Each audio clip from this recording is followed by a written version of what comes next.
Beyond the Mic with Sean Dillon. We're joined on the star line by Nurse Practitioner by necessity, a quilter to relieve stress, and an avid supporter of the Quilts of Valor Foundation. She's also an award-winning author. Her latest romance, Wrapped Up in Christmas Joy, is available now. We welcome Janice Lynn. Good morning. How are you? Absolutely great. Let's go beyond the mic. Wrapped Up in Christmas Joy, I can tell, was not a typical Janice Lynn book. Now, is there some of you in this book? Oh, absolutely. I think that most authors put a little bit of themselves in at least one character in their book, that there's parts that come out that has to do with things that they've seen or life experiences or characterizations and things that come out. What is so special about Christmas, and why is it perfect for romance? Because Christmas is a time where we seek to feel better about life. I think we're, in general, kinder at Christmas. We're looking to kind of put away the rest of the year and to just have family time and love and emotion and happiness. And so it does lend itself perfectly to romance, because you're already looking for all those feel-good moments at Christmas time. Being a nurse practitioner during the days of COVID-19 has to be hard. How have you and your family surviving while still trying to push out a best-selling book? It depends on the day as to what my answer would be on that. Some days it's pretty easy, just because, I feel like I have a great family. I have a great husband, my mom and dad, my kids. And so I feel very, very blessed on that. And then other days you feel like you're pulling your hair out. And that's probably the way it is for most people right now with COVID and everything that we're dealing with. Work can be crazy right now. Some days you're just seeing mostly COVID patients, and that's, it's sad. I hope things will be better, I hope soon. So we're joined by Janice Lynn, author of Wrapped Up in Christmas Joy Beyond the Mic. You once said about entering your first book, Jane Millionaire, in a published author contest, quote, "It's so hard to put your baby out there to be judged," unquote. How hard is it to put your idea first to paper and then send it out to the ethos for others to read and respond? Sure. It is opening yourself up to a lot of criticism, because no matter what, you're not going to make everybody happy. And so sometimes I try to avoid reading reviews because it's like, oh, and then other times I'm like, okay, I need to go read them so that I can make myself a better writer, to see what resonates with people and what they went, what kind of you hear over and over in bad reviews. But it is hard, because you are leaving yourself vulnerable, and no matter what, you're not going to make everybody happy. And for Wrapped Up in Christmas, I've had a couple of different reviews that both said that the sewing is old-fashioned, and I'm going, oh my goodness, I'm old. And that's, because in the reviews they both said sewing is old-fashioned, and I'm like, well, somebody has to do it. So it does, it leaves you very vulnerable. So it is hard to do. You do kind of want to feel protective of your characters, because obviously you're very attached to those characters, or you wouldn't have put them onto paper and you wouldn't have put them out there. And so you do want to kind of protect that story. And then when you get the judges' responses back, sometimes they're not even helpful. Exactly. Definitely want to grow from, if you see the same things being said over and over, I do think that's something that a writer can grow from. So if like every review is saying the same thing, it's like, there's a problem there. I need to tweak something, or I need to change something. But mostly I find that either a story resonates really well and they truly get the story, or a reader just doesn't get it at all. It seems to be, and that sometimes can be a good thing if you're eliciting a big emotional response from somebody, even if it's not necessarily the one that you want, if you make them feel something. And with the COVID lockdowns, the entire family's in the house. Oh, mom's doing an interview. Let's just see what we can get into the kitchen. I told them to be quiet, but they're not. Everybody's kind of pulling their load. My husband runs a small business, so that definitely has been very trying during COVID as well, especially when it's like, are you going to be able to stay open? Are you not going to be able to stay open? How do you pay your employees? How do they take care of their families if you're not paying them? How, there's so much that goes into play on that. But at the beginning of COVID, I had 3 kids in college and stuff. One has graduated now. I have one getting ready to graduate here, and it's and that's been very difficult on them. It's a hard time to graduate from college and try to find a job and to get out into life. So I think everybody is dealing with COVID and how it affects their life in such a different way, whether it's beginning their life or trying to make sure that they don't lose their retirement, or to function and make sure that you survive it, both financially and physically. How hard is it to switch between the sweet romances you write for Hallmark and the medical romances you write for Harlequin? Very different. Very different. Two vastly different areas. Both of them are, because the medical romances really give me a avenue of being able to create happy ever afters and waving that magic wand to make people get better in the story. I feel like that is a way of relieving my stress for me. Those stories definitely play a role in helping to keep me sane. And I think that there's some reality to it. There's some that is not very reality, Stefania. I've worked in a lot of hospitals and doctors' offices and stuff, and most of that stuff doesn't go on. It may a little bit, I don't know, but not my personal experience.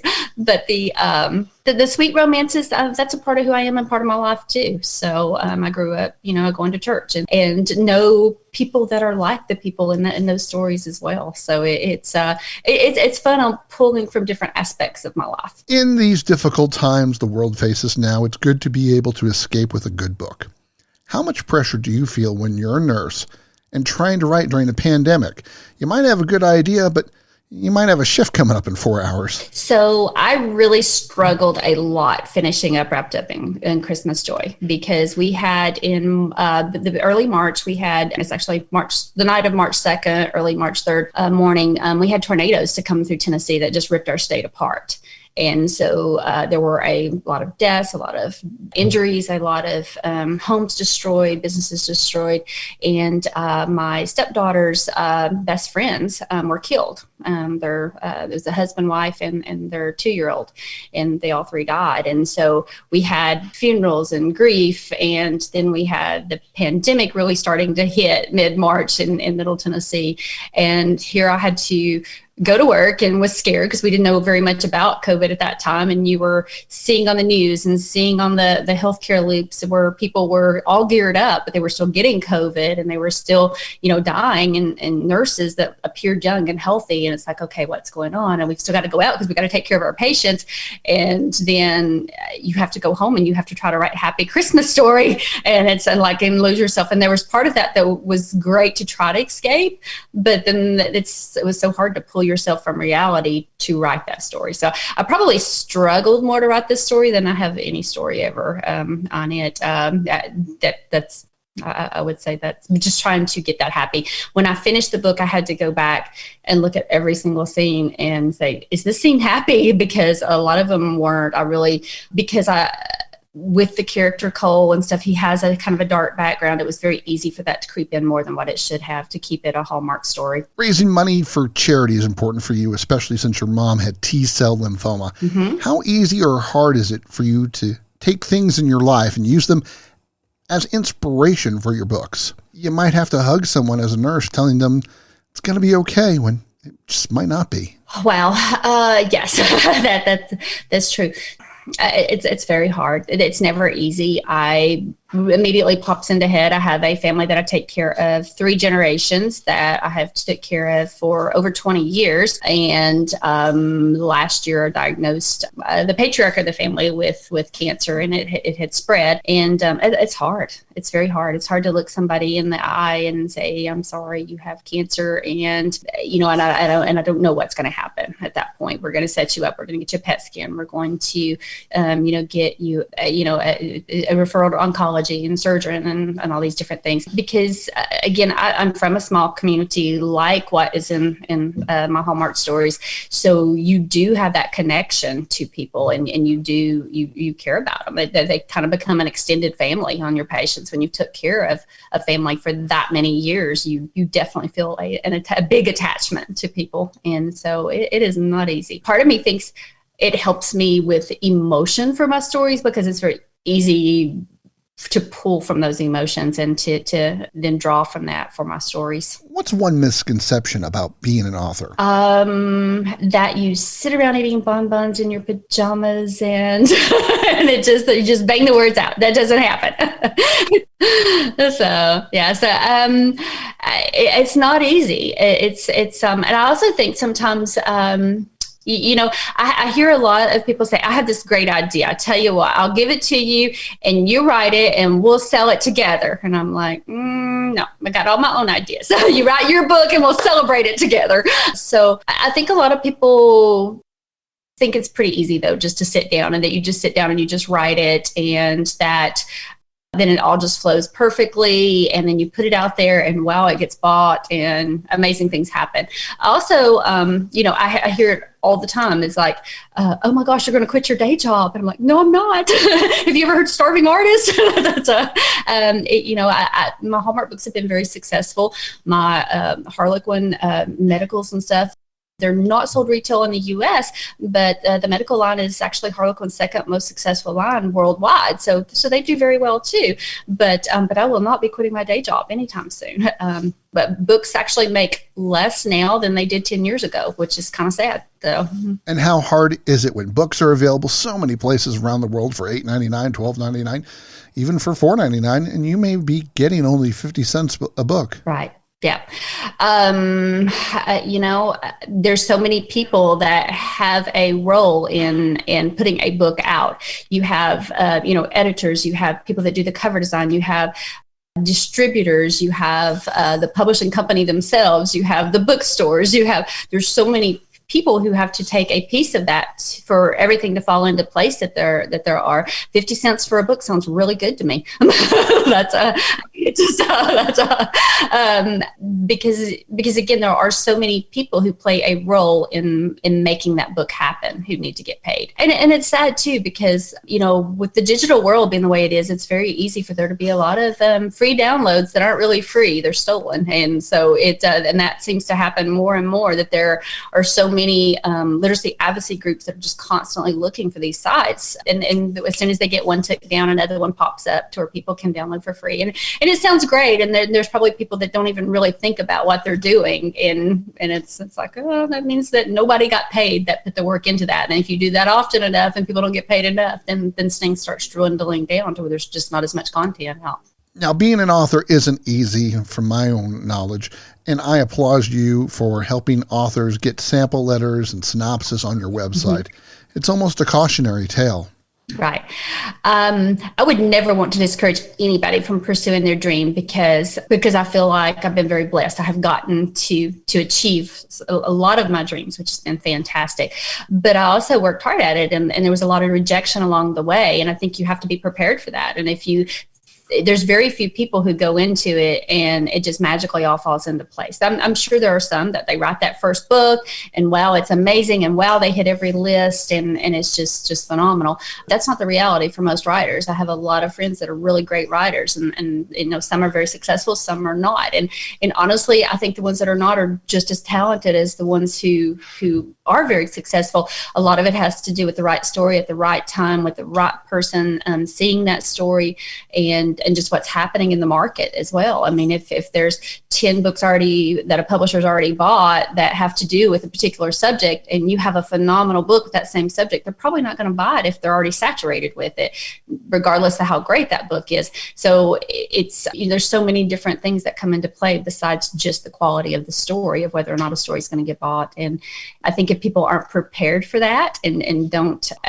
realize that there's a lot of rejection that comes along in the publishing industry, and it's of my friends, I don't know any of them, even the ones that are amazingly successful, who haven't had a lot of rejections along the way. How do you harden your heart when the rejection letters that you've gotten could wallpaper your entire house? I have a folder with some of them. I used to keep them all. Now I don't. Now my agent is very smart. She doesn't send them to me. She's just like, we got to go to another one. I'm probably, I don't know that I can say I'm my heart is hardened. I still feel every one of them. Every one I do feel. It's just knowing that that's going to happen, and that it doesn't even necessarily mean that the story isn't a great story. It just means that it's not right for the market. It's not right for what's happening right now. I have a story that I absolutely love. It's one of my favorite stories I've ever written. My agent loves it. We've sent it out to publishers. Most of the rejections we've got say they love it, but they don't know how to market it. So it's kind of a cross between a women's fiction and a romance. And so they just, if you can't market it and you can't get it to people and you don't know how to market it, then it's not going to sell. So hopefully eventually that'll come into play, so that somebody's going to go, hey, I remember this story. That's exactly what we're looking for. And that's been a few years now. Time's running out, so it's time for the Rocking 8 random questions. Okay. Answer the first thing that comes to your mind. There is no pressure. Okay. Yeah, right. As a nurse practitioner, what's the one thing you're scared of? Missing something that would be life-changing on somebody, making the wrong diagnosis or not catching something that I should catch. Absolutely.